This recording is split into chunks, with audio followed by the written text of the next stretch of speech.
नमस्कार। चलिए आज एक बड़ा ही दिलचस्प सफर शुरू करते हैं। हम ये देखेंगे कि कैसे कुछ गियर्स और पहियों से शुरू हुई टेक्नोलॉजी आज आर्टिफिशियल इंटेलिजेंस यानी एआई तक पहुंच गई है।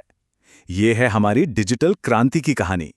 कभी सोचा है कि वो दिन जब कैलकुलेटर पूरे पूरे कमरे जितने बड़े होते थे, वहां से हम आज इन डिवाइसेस तक कैसे पहुंच गए जो हमारी हथेली में फिट हो जाते हैं।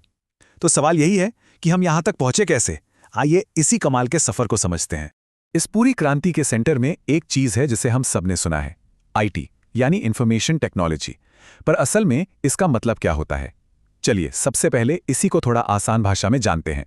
तो इंफॉर्मेशन टेक्नोलॉजी का सीधा सा मतलब है कंप्यूटर, नेटवर्क और सॉफ्टवेयर का इस्तेमाल करके जानकारी को इकट्ठा करना, उसे कहीं पे स्टोर करना, जरूरत पड़ने पर उसे प्रोसेस करना और फिर उसे शेयर करना। आज हम जो भी डिजिटल दुनिया देख रहे हैं उसका आधार यही है। आईटी के आप कह सकते हैं 5 मेन हिस्से होते हैं। सबसे पहला है हार्डवेयर। बिल्कुल आसान शब्दों में ये वो सब कुछ है जिसे हम छू सकते हैं। हमारा फोन, लैपटॉप, कीबोर्ड, सब कुछ ये फिजिकल चीजें हैं। फिर आता है सॉफ्टवेयर, और ये कमाल की चीज है। अगर हार्डवेयर शरीर है तो सॉफ्टवेयर कह लीजिए उसकी आत्मा है। ये वो ताकत है जो दिखती नहीं पर हार्डवेयर को बताती है कि उसे करना क्या है और कैसे करना है। जैसे हमारे फोन का ऑपरेटिंग सिस्टम या हमारी कोई भी पसंदीदा ऐप। तीसरा है डेटाबेस, जो कि जानकारी का एक ऑर्गेनाइज्ड कलेक्शन है। मतलब आप इसे एक बहुत बड़ी डिजिटल लाइब्रेरी की तरह समझ सकते हैं, जहां हर जानकारी को बड़े सलीके से उसकी सही जगह पर रखा जाता है ताकि उसे आसानी से ढूंढा जा सके। और इन सबको आपस में जोड़ता कौन है? वो है चौथा हिस्सा, नेटवर्किंग। ये कंप्यूटर्स का एक जाल है, एक कनेक्शन जो हमें एक दूसरे से बात करने, फाइलें भेजने और हाँ, इंटरनेट इस्तेमाल करने की ताकत देता है। और आखिर में पांचवा और शायद सबसे जरूरी हिस्सा, वो है इंसान, हम लोग। वो लोग जो इस टेक्नोलॉजी को बनाते हैं, इसका इस्तेमाल करते हैं और इसे लगातार बेहतर बनाते हैं। आखिरकार इंसानों के बिना टेक्नोलॉजी कुछ भी नहीं है। तो अब जब आईटी की बेसिक बातें समझ आ गई हैं, तो क्यों ना थोड़ा टाइम में पीछे चलें और ये देखें कि इन मशीनों का जन्म हुआ कैसे। आपको जानकर हैरानी होगी कि कंप्यूटिंग की जड़ें बहुत बहुत पुरानी है।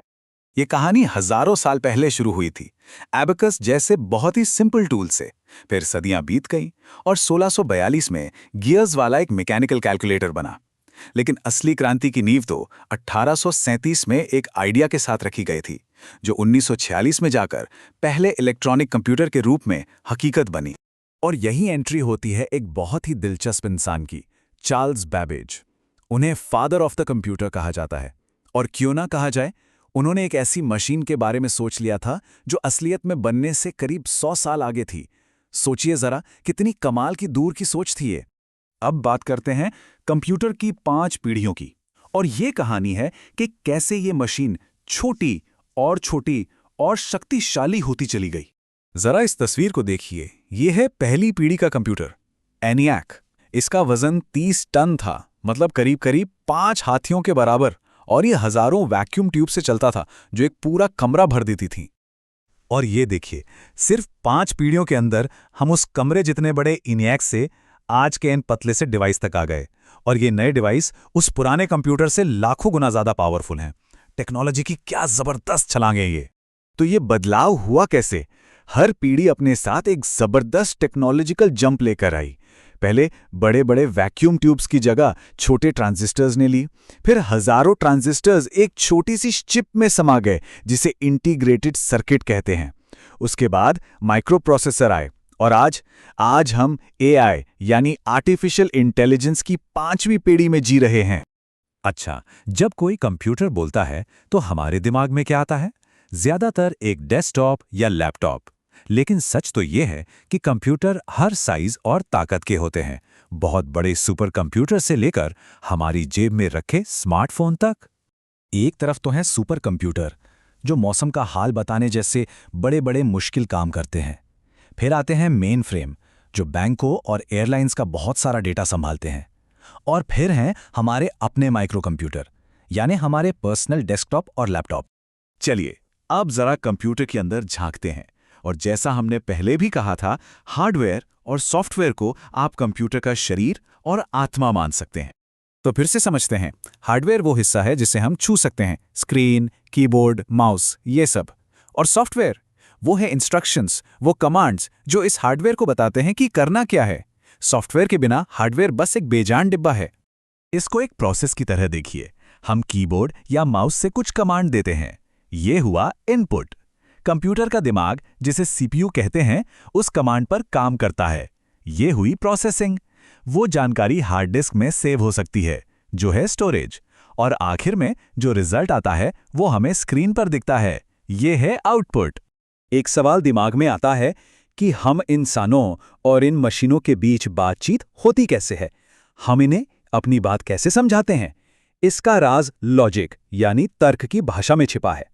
इसका जवाब एक छोटे से लेकिन बहुत पावरफुल शब्द में है, एल्गोरिथम। और इसे समझने का सबसे आसान तरीका है एक रेसिपी। जी हाँ, बिल्कुल एक खाने की रेसिपी की तरह। जैसे रेसिपी में स्टेप बाय स्टेप बताया जाता है कि क्या करना है, वैसे ही एल्गोरिथम कंप्यूटर को स्टेप बाय स्टेप बताता है कि कोई काम कैसे करना है। हर सॉफ्टवेयर की बुनियाद यही है। चलिए एक बहुत ही सिंपल सा उदाहरण लेते हैं। मान लीजिए हमें दो नंबर्स को जोड़ना है। इसका एल्गोरिथम क्या होगा? स्टेप 1, दो नंबर लीजिए। स्टेप 2, उन्हें आपस में जोड़ दीजिए। और स्टेप 3, जो रिजल्ट आया उसे दिखा दीजिए। बस दुनिया का हर मुश्किल से मुश्किल सॉफ्टवेयर ऐसे ही छोटे छोटे लॉजिक पर बना है।